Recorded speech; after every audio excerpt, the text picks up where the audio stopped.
নমস্কার বন্ধুরা, কেমন আছেন আপনারা? আশা করছি ভালো আছেন, সুস্থ আছেন। গ্যাস সিলিন্ডারের মধ্যে আপনারা কি কখনো সাবানের ব্যবহার করে দেখেছেন? কি হতে পারে? বালিশ কভারের মধ্যে আপনারা কি কখনো এইভাবে করে ঝাড়ু দিয়ে দেখেছেন? কি হয়? গরম ভাতের ফেনা ঝরানোর আগে আপনারা ক্লিপের ব্যবহার করে দেখেছেন? ছুরি বটির সাহায্য ছাড়াই কিভাবে আপনারা মাছ কাটবেন, তাছাড়াও আপনাদের কাছে শেয়ার করব আরও বেশ কিছু ছোট ছোট ইউজফুল কিচেন টিপস। চলুন দেখে নেওয়া যাক আজকের প্রথম টিপসটা। নিয়েছি বেশ কিছুটা মাছ আমাদের কম বেশি অনেকেরই বাড়িতে নিয়ে আসা হয়ে থাকে। তবে যখন আমরা মাছ ভাজি অনেক সময় গরম তেল হাতের মধ্যে ছিটে আসে। তবে যখনই আপনারা মাছের মধ্যে লবণ হলুদ মাখাবেন, তার মধ্যে সামান্য পরিমাণের তেল দিয়ে দেবেন, দিয়ে ভালোভাবে মাছের মধ্যে মাখিয়ে দেবেন। এখানে আপনারা সর্ষের তেল বা সাদা তেল যে কোনো তেলের ব্যবহার করতে পারেন। এতে করে কি হবে, একটা তেলের আস্তরণ হয়ে যাবে, যার কারণে যখন মাছ ভাজবেন দেখবেন গরম তেল হাতের মধ্যে ছিটে আসবে না। আশা করছি টিপসটা কাজে আসবে। আপনারা কি কখনো নখের মধ্যে কোলগেট লাগিয়ে দেখেছেন? কি হতে পারে, আমরা প্রত্যেকটা মহিলারাই নেল পলিশ কম বেশি লাগিয়ে থাকি।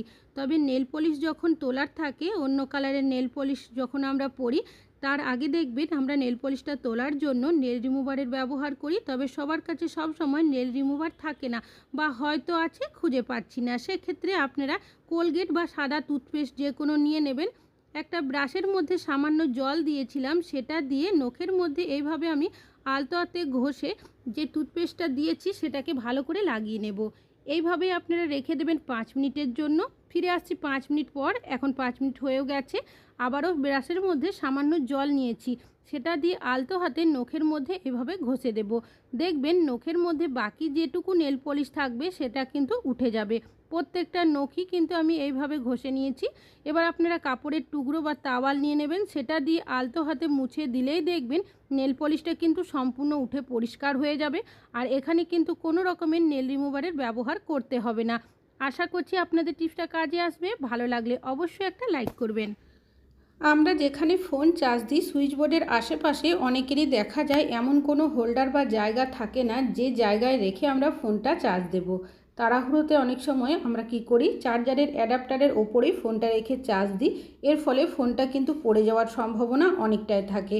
তো যখনই আপনারা ফোন চার্জ দেবেন, যদি আশেপাশে কোনো হোল্ডার বা জায়গা না থাকে, সেক্ষেত্রে একটা কাজ করতে পারেন। আপনারা চুল বাঁধার যে গার্ডারগুলো থাকে সেগুলো নিয়ে নেবেন। প্রথমে ফোনের মধ্যে এইভাবে পরিয়ে দেবেন, তারপর চার্জারের অ্যাডাপ্টারে এইভাবে পরিয়ে আপনারা তারটাকে লাগিয়ে সেট করে নেবেন। এইভাবে যদি আপনারা একটা গার্ডার লাগিয়ে ফোনটা চার্জ দেন, দেখবেন টাইট মতো আটকে থাকবে, কোনোভাবেই কিন্তু ফোনটা উপর থেকে পড়বে না।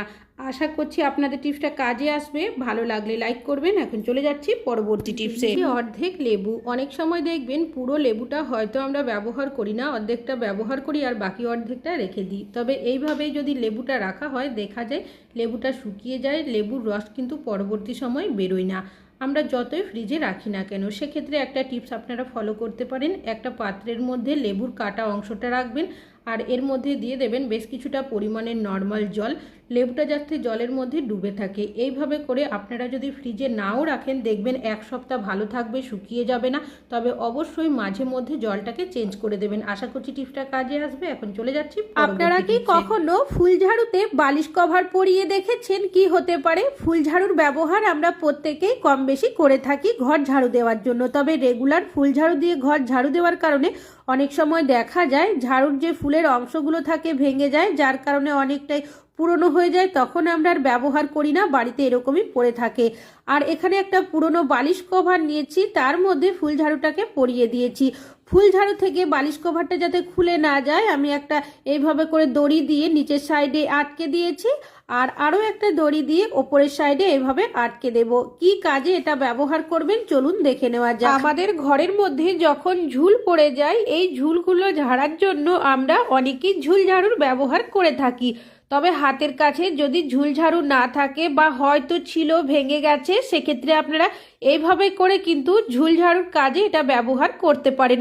নতুন ফুল ঝাড়ু যদি ডাইরেক্ট আমরা ব্যবহার করি ঝুল ঝাড়ার জন্য, সেক্ষেত্রে ঝাড়ুটা নষ্ট হয়ে যায়। এইভাবে ব্যবহার করলে আমাদের কাজটি করতেও সুবিধা হবে। কিছুটা জল আমি বালিশ কভারের ওপরে দিয়ে হাত দিয়ে নিংড়ে নিয়েছি। এটা আরও একটা কাজে ব্যবহার করতে পারেন। আমাদের অনেক সময় ফ্রিজের তলার সাইড, সোফার তলার সাইড বা খাটের তলার সাইড, যেগুলো দেখবেন তলার সাইডগুলো যদি আমরা মাঝে মধ্যে পরিষ্কার না করি অনেকটাই নোংরা ময়লা হয়ে যায়। অনেক সময় এমন কিছু ফার্নিচার থাকে যেগুলো নিচের সাইডে আমাদের হাত যায় না। এইভাবে আপনারা কি কখনো ছুরি বটির সাহায্য ছাড়াই মাছ কেটে দেখেছেন? এই ধরনের ছোট জাতীয় মাছ কম বেশি অনেকেরই বাড়িতে নিয়ে আসা হয়ে থাকে। মাছ সাধারণত আমরা বাজার থেকে কাটিয়ে নিয়ে আসি, তবে কোনো কারণবশত যদি বাজারে কাটানো না হয় বাড়িতেই কিন্তু আমরা মাছ কাটি। তবে ছুরি বটি দিয়ে যদি মাছ কাটতে যাই অনেকে ঠিকভাবে কাটতেও পারি না, তাছাড়াও মাছ কাটতে গিয়ে অনেকে আমরা হাতও কেটে ফেলি। তবে এই মাছের আঁশগুলো এতটাই ছোট থাকে, ছাড়াতেও অনেকটাই সমস্যা হয়। তো আপনারা একটা পিলার নিয়ে নেবেন, মাছটাকে উল্টো করে ধরে পিলারটা যদি আলতো হাতে ঘষে দেন খুব সহজেই এই মাছের আঁশটা আপনারা ছাড়িয়ে নিতে পারবেন, কোনো রকমের সমস্যা হবে না। আর আপনারা কিভাবে ছুরি বটির সাহায্য ছাড়াই মাছ কাটবেন, এখানে আমি একটা কাঁচি নিয়েছি। বাজারে দেখবেন অনেকেই কিন্তু এই ধরনের কাঁচি বা পিলারের ব্যবহার করে থাকে মাছ কাটার জন্য। তো প্রথমে আপনারা পাখনার অংশগুলো কেটে নেবেন। মাছের যে কানাচির অংশটা রয়েছে সেটাও কিন্তু কাঁচির সাহায্যে এইভাবে কেটে নিচ্ছি। তারপর এই পেটের নোংরাটা বের করার জন্য আপনারা ঠিক বটি বা ছুরি দিয়ে যেভাবে কাটেন ঠিক সেইভাবে কাঁচির সাহায্যে এইভাবে করে যদি কেটে নেওয়া হয় খুব সহজেই পেটের ভেতরের নোংরাটাও কেটে নিতে পারবেন। এবার যে ফুলকার অংশগুলো রয়েছে সেটাও কাঁচির সাইডের অংশটা যদি কেটে বাদ দিয়ে দেন খুব সহজেই কিন্তু আপনারা এটাকেও বের করে নিতে পারবেন। একইভাবে আরও মাছ কেটে নেব আমি। তাহলে বন্ধুরা এই পদ্ধতিতে আপনারা কিন্তু ছুরি বটির সাহায্য ছাড়াই মাছ কাটতে পারবেন, আপনাদের হাতও কাটবেন আর কাজটি সহজে হয়েও যাবে। আশা করছি আপনাদের টিপসটা কাজে আসবে। ভালো লাগলে লাইক করবেন।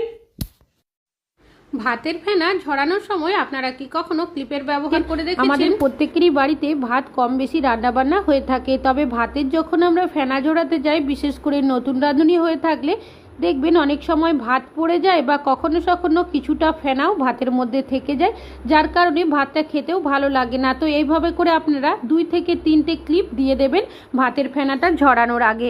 তারপর একটা পাত্র নিয়ে নেবেন। এবার এই পাত্রের মধ্যে আপনারা যদি এইভাবে ভাতের ফেনাটা ঝরান দেখবেন সুন্দরভাবে কিন্তু ভাতের ফেনাটা ঝরে যাবে, একটুও ভাত কিন্তু পড়বে না।